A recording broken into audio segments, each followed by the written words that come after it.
This is $100 worth of freedom. The more of this you have, the freer you are. That is also the strongest form of currency in the world. But what happens if the faith and credit of the United States goes to hell? Many of us have had to take out loans. Some of us may have even experienced default or bankruptcy because we may have somewhere along the line lost the ability to repay our debt obligations. Allow me to give you a scenario and break down what's happening in the US government right now. Imagine if you could take out a loan, let's say to buy a car, and the terms of that loan were that all you had to do was make the interest payments, and then at the end of the loan term is when you would pay back the principal amount. You go on thinking, well, my current income level is more than enough to pay off just the interest on the loan, and I'll worry about the lump sum principal payment when the time comes. All of a sudden, let's say a couple months go by, you realize, wow, I really can't afford these interest payments. I'm going to default. So you decide, I'm just going to go look for someone who's willing to give me another loan, maybe with the same terms, that can help me pay off my previous one, and then I'll just pay off the new loan. And that gives me some extra time. So you find someone that's willing to give you the exact same terms. You make the interest payments, pay the principal at the end of the loan term. Now you have paid off your first loan, but now you have a new loan that is actually worth more money because you had to borrow money to pay principal and interest on the previous one.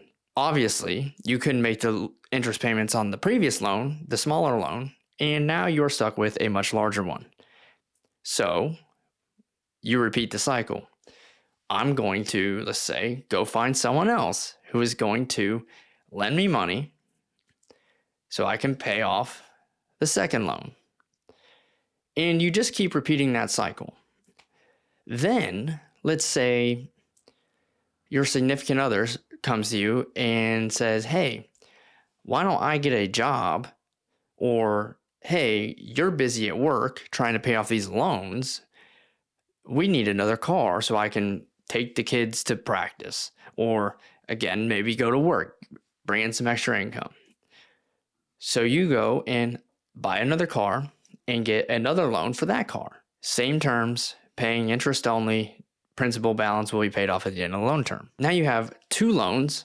One is paying off two loans prior and the car, and then another one is now paying off the new car. You only have to make interest payments. Well, your income previously wasn't enough, and your expected, let's say, income increase from your significant other having the new car ended up not being what you thought it would be. And you still can't afford to pay the interest payments on all these loans. So what do? You go and you find someone to give you another loan to pay off the other loans. And this cycle repeats itself over and over and over again. But you come to a realization that since you're the biggest and baddest motherfucker to walk the planet, everyone seems to be willing to give you loans, and everyone is kind of scared to deny any requests you have to borrow money from them. So you take advantage of this and you say, I'm going to pay you back, and you give them promise after promise, and ultimately they are getting paid back because you keep borrowing more and more money. But after so long, you have ultimately accumulated 10 houses, 4 sports cars, and a couple properties overseas that only you and not even your family can utilize. This is basically what the United States government has done. They have continuously increased their debt limit, which has allowed them to increase the amount of debt that they take on to pay off prior obligations. It's, I need to borrow from Peter to pay Paul, and then I'm going to borrow from Paul again to pay Peter, and repeating the cycle. The problem is that it's getting harder and harder to borrow money because the people that are lending you the money are now requiring more and more on return. The faith and credit of the United States is becoming less and less reliable. U.S. Treasuries go to auction every week, and bidders will bid up interest rates expecting a higher return on interest, which this in turn lowers the value, the face value of the debt. This is why the banks like Silicon Valley Bank and First Republic got crushed and failed, because they had high amounts of Treasury securities that they owned that they had bought when interest rates were extremely low. It works on an inverse. When interest rates go up, the face value of the bonds go down, and vice versa. So you had these banks that had accumulated tens of billions of dollars in Treasury securities, and they did so when interest rates were at a very low amount and the value of their bonds were very high. When the interest rates on those treasuries rise, the value of their bonds completely plummeted, and they lost a substantial amount of money. Since the interest keeps increasing on these treasuries, and the United States only has to pay off the interest on their debt, these interest payments are getting more and more expensive. Now we are in a situation where the debt ceiling is being negotiated in Congress, which is not the first time this has happened. However, even Janet Yellen predicts that we could be in a serious crisis here in the next 2 weeks by the beginning of June, if this isn't resolved. And it doesn't look like it's going to be. I think it will be, but who knows? If it's not, what happens? The CBO predicts that a U.S. default would cause a 10% contraction in GDP and up to 11% annualized inflation. Furthermore, unemployment could jump upwards of around 7%. So why not just increase the debt ceiling? Again, it's one of those things: should we default now or later when we owe more money? 2, it gets harder and harder to borrow money. And 3, there's other ways that you could fix it. 1 is to cut spending, which is what House Republicans are trying to negotiate from the Democrats. The Republicans do not want to raise the debt ceiling right now. Now, both parties use this as a political football. I think they will ultimately, after pushing and pulling, increase the debt ceiling, because neither one of them want the fallout. If the U.S. were to default, it would impact the entire world in a not very good way. Now, what people fail to realize, and the one thing I just can't believe not a lot of people are paying attention to this, is U.S. treasuries are tied into your savings accounts, your retirement accounts. If the U.S. were to default, your retirement funds would completely collapse. Your savings accounts would go to shit. The economy would collapse, not just the domestic economy in the U.S., but the world economy. Furthermore, unlike 2008 or 2020, where the government could provide stimulus, they would not be able to do that anymore because their credit and their ability to borrow money would be non-existent. So the economy would have to heal itself, barring that there's no other setbacks like war. Who knows? The fallout that would occur from a possible U.S. default is incredible. Now, people would get rich. You have very few people that would get rich. The White House website has actually published a chart showing a staunch increase in credit default swaps that have been purchased. Credit default swaps are what Michael Burry, I think his last name is, from The Big Short, bought in 2008 when the housing market collapsed, and he, made like $2-3 billion.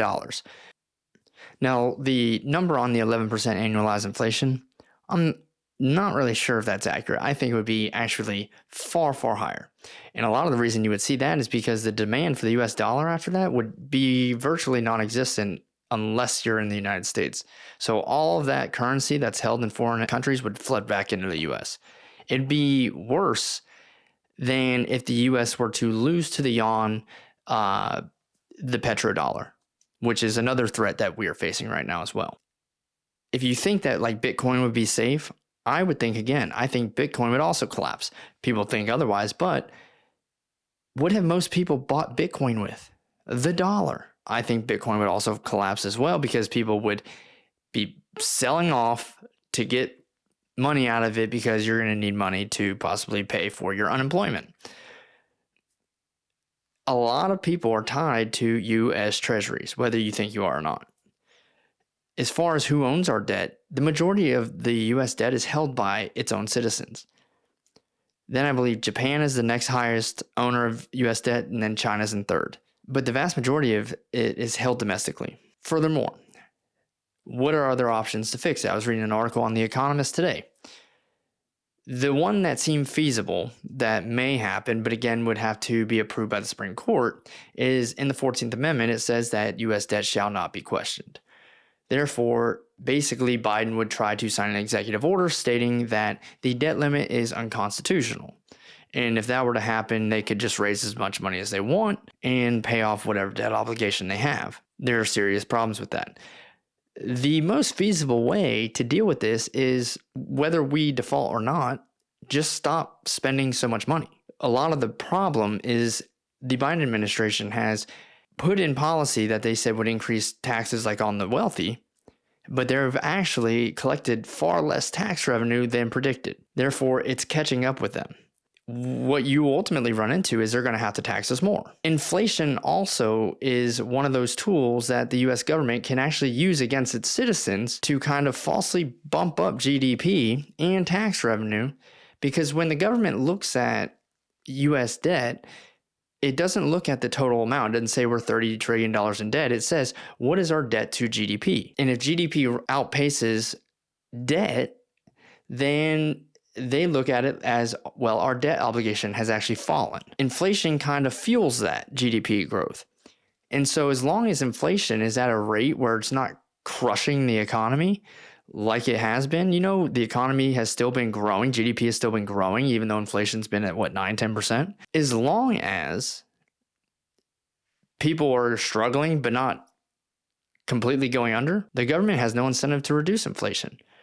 That's why when Powell is increasing interest rates, trying to bring inflation down, which is the primary way that we go about doing so, the Democrats are getting on him about increasing the rates. They don't want inflation reduced because inflation increases tax revenues and it kind of helps in some circumstances increase GDP growth. This manipulates the amount of debt that the US has and makes it look not as severe, because if you took out a $10,000 loan 2 years ago and inflation is 10%, then the total value that you have to pay back is actually a lot less, even though you still owe the $10,000. This is where that irresponsibility kind of comes into play. So the biggest thing, cut the deficit. Our biggest spending comes from Social Security and other welfare programs. It's not even close. It's the biggest obligation that the United States has.